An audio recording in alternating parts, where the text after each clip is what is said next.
Hi and welcome to episode 4 of 90 Seconds, our live show series where you get to see us solve your questions. Asaf will be joining us today again, so welcome Asaf. Hi Ziv. And just so you know, the last episode he managed to solve the majority of the questions and he even wrote a post on our community hub with the CSS snippets he used. So if you haven't seen that, go check it out. Good luck Asaf. Thank you. Alright, so how will this work? First off, the show is really for you, so go ahead and ask your questions in the chat. Make sure that they're Elementor how to related. It could be designs, layouts, certain effects. It could also be about using new features that you're less experienced with. We will choose 10 questions from the chat and we have 90 seconds to solve each one. And when the time is up, you get to decide what we do. Either we continue solving it or we go on to the next one. Also, as a little thank you from us, participants who asked questions in the chat, they'll be entered into a raffle to win an awesome prize, and I'll announce the winner at the end of the event. Alright, so go ahead, ask away. Just to get the ball rolling, we'll start with an unanswered question from the previous episode. Alright? Let's do it. Let's go. So, question 1, from the Kailash Chandra on YouTube, they ask how to make a website screenshot scroll on hover. So, a website screenshot scroll on hover. Are you ready? All right. 90 seconds. Let's go. So I'll just drag the spacer widget. We can do this with any widget we can set background to. So let's set a height for the widget. And under the advanced tab, I'll go to positioning and I'll change it to custom. So it will sit nicely next to our text. And let's set it to 50%. Okay, I'll add a border, like a solid one, just for us to have something inside. And let's go to the background. This is where the magic happens. So I'll choose an image as my background, an image for my screenshot. So this is a very long screenshot of the website. Let's just set the size to cover so we can see the whole thing. And we'll change the position to top center. Okay, so nothing happens right now. This is the normal state. Yeah. We'll go to the hover tab and we'll again select the same image and set it to the size to cover. And under the position, we'll change it to bottom center. So as you can see, whoa, the image scrolls really fast. When you scroll over it, now it changes to the new... Let's change the duration. And as you can see, there you have it. All right. And of course, we can adjust the image on mobile as well and choose like a responsive image. Yeah, a responsive image for the mobile. All right. Awesome. Well, we hope that answers the question. Thank you. Let's continue. Sadia Rai from YouTube is asking, I want to change the position of the heading or image. And then when we go into the advanced and change from the position option, but I can't understand the difference between fixed and absolute option. Okay, so change the position for a heading or an image, so we can do that to show the difference between the fixed and the absolute position. We can explain that. 90 seconds. Okay. Let's go. So basically the difference is, let's just add like a pre-made header template I prepared. And we go to the advanced tab under the, yeah, you can see it. You don't have the... We have to, let's just choose the logo, the icon. Okay. So under the positioning, we have default, absolute, and fixed. So absolute is setting the image in proportion to the section itself. Okay? So it removes it from the flow of elements on the page. But we can't get it to leave. Like this is the boundaries for the image. If we set it to fixed, then the whole page is the boundary for our image, as you can see. So now it's relative to the whole page. Yeah. So if we scroll, the image will continue to stick to the top everywhere we go. All right. So you would use the absolute, the fixed position for maybe like sticky icons, but the absolute position to make specific layouts. If I want something to stick for an entire page, yeah, like a sticky call to action, like a phone icon, for example. Okay. I would use the fixed position. All right. Well, we hope that answers the question. Thank you. Let's move on to the next one. Asil D. Badran on Facebook is asking how to make a picture or text appear upon clicking a certain button. So they want a picture or a text to appear upon clicking a certain button. All right, let's show some options. Yeah, let's try and work things out. Okay, 90 seconds, let's go. So let's, I'll go to the media, and I'll select an image. Let's copy the URL. We can copy it to our clipboard over here.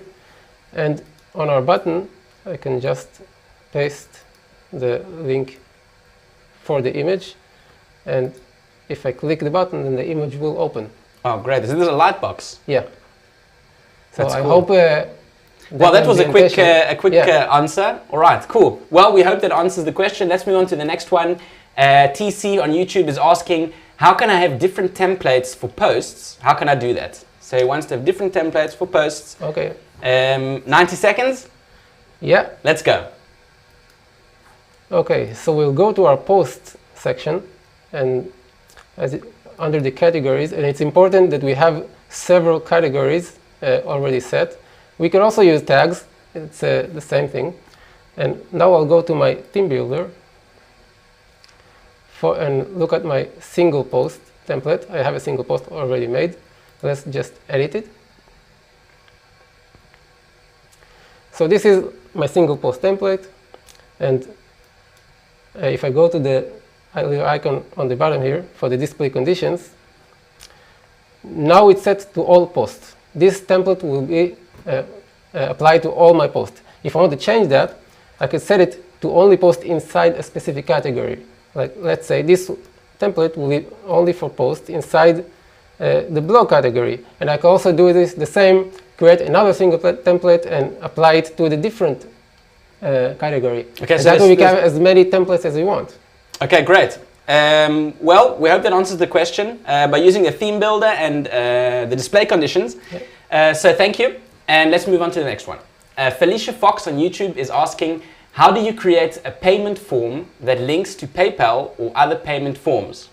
So this sounds like maybe our PayPal button can solve. Yeah, so I'll show it on all right. using our PayPal button. Let's do it. 90 seconds. Okay, so we'll add the PayPal button widget. We have, let's change the index a bit because I have a lot of stuff going on here. There we go. Yeah. Okay, so as you can see under the PayPal account, we'll add the email associated with that PayPal account we want to check out. Mm-hmm. We have several transaction types like checkout, donation, subscription. We can set each one. Set the item name that would appear under payment when we receive it. SKU if we need one. Price, we can also change the currency. Quantity and shipping, we can also include shipping as well. And even set a tax. And this is all done in the widget itself? Yeah. Of course, we also have like all the design options we're already familiar with, like changing the text of the button, the layout, we have the style options. And yeah, it's really cool. We can also set a redirect button for a thank you page. Oh, great. Yeah.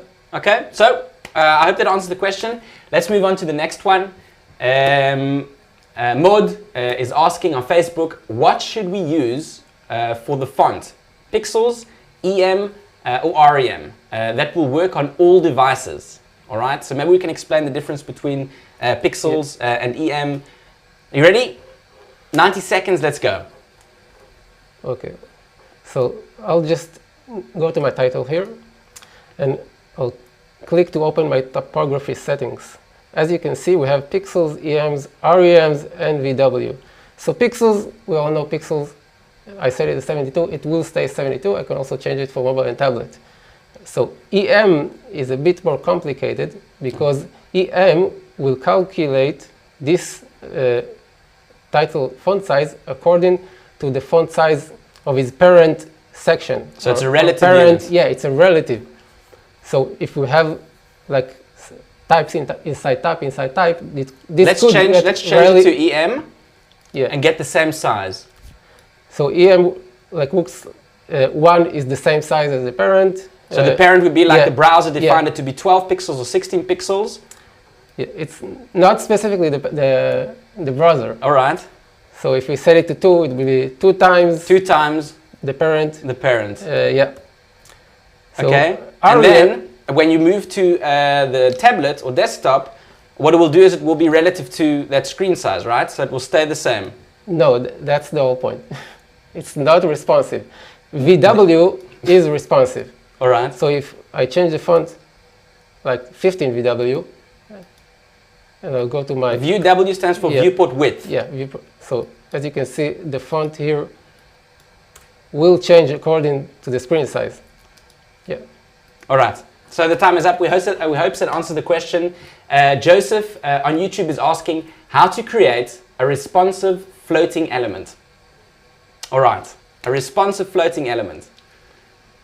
Okay. Okay. So I need a bit let's explain what do you think? What would be responsive? I think we can maybe take like an element like a button, make it floating, and make sure that it looks good on mobile device.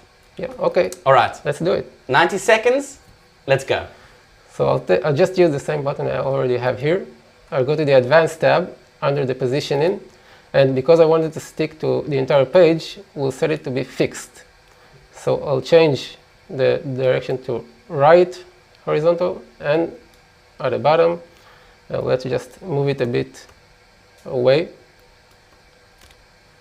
and we'll set the position, the width, to inline. Okay, so now the button sticks. We can adjust the Z index if we want it to float on top of everything. Yeah, so. Okay, we hope you can see it over there. Yeah. All right. I'll just stay here because I have a lot of sections. Maybe let's position it in the middle. Yeah, okay. Let's do it.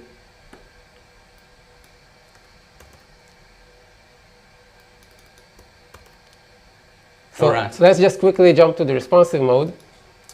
On the responsive mode, I can change it to the bottom, and I can also set the width, like the full width, and if I want, I could also change the button to be justified, so now it takes my entire bottom part of my website and sticks and scroll with me. All right, so and all of these settings have got device icons, meaning you can set these specifically for tablet, mobile, and other sizes. On desktop you have like a small button, and on mobile we have one that fills the entire viewport. Great. Woo, just in time.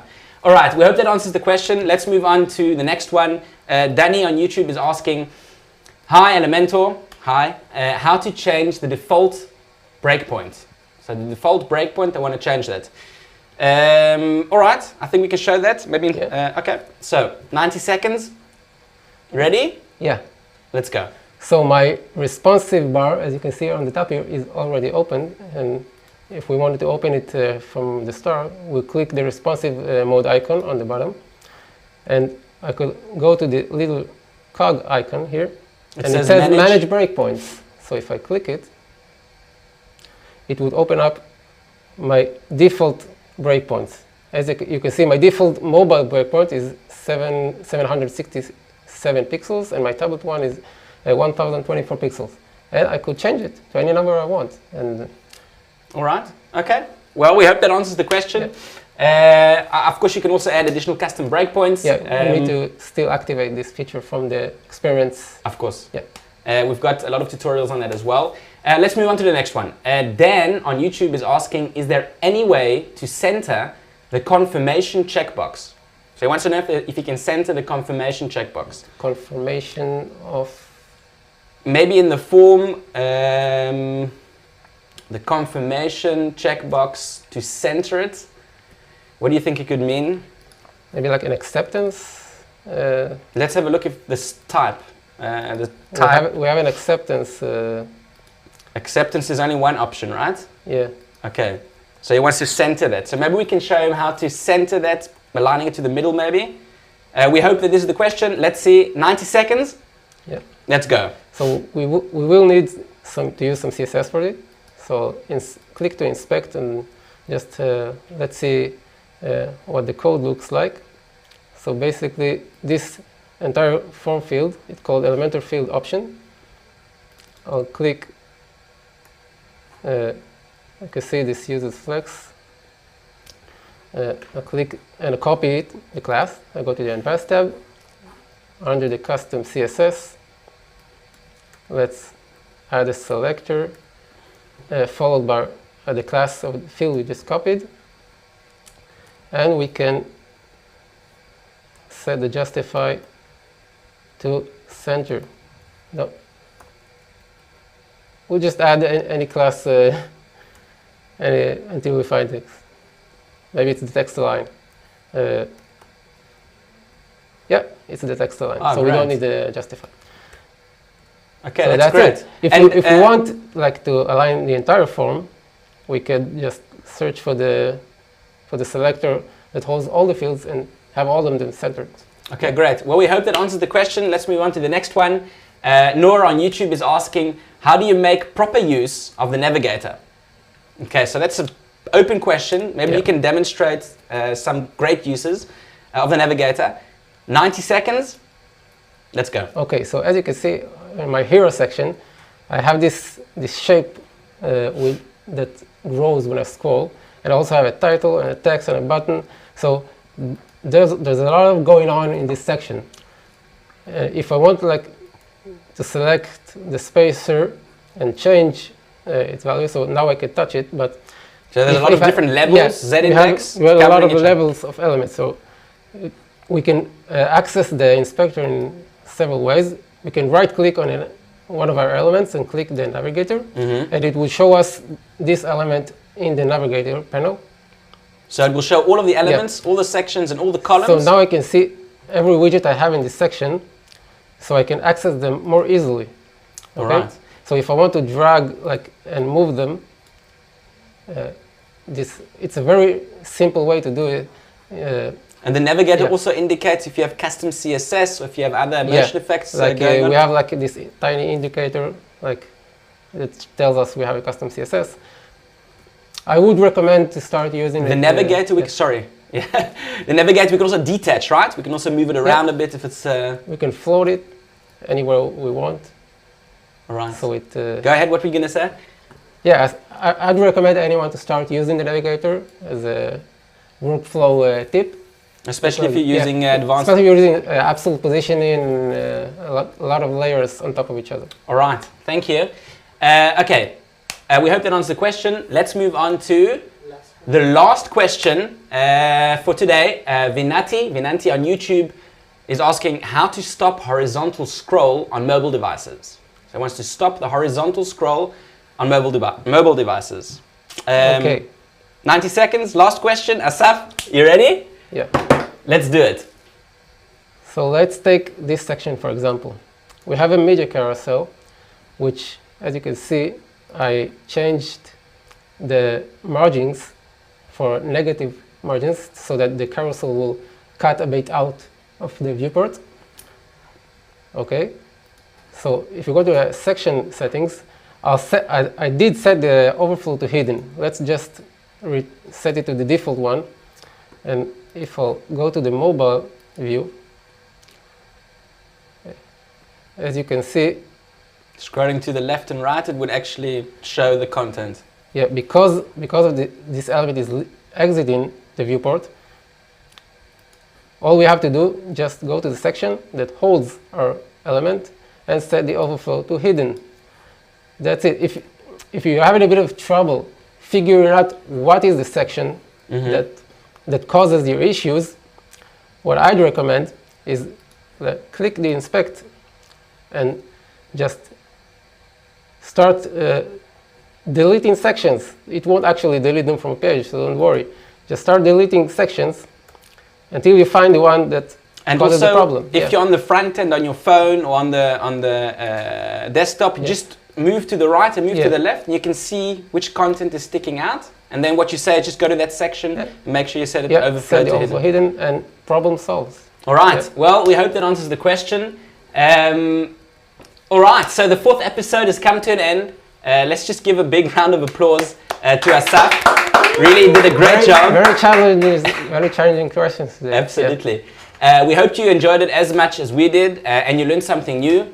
Also, I'd like to invite you to check out our experts network, where you'll find Elementor experts just like Asaf from our previous episodes. It really is a great place to market yourself and to collaborate with others on projects. I'm also on the experts. Of course. You can find me there. Absolutely. You're also on the hub, answering a lot of questions. All right, so time for the raffle. There were many questions, so thank you for that. And now the only question remains is who is going to win the $100 Amazon gift card. All right.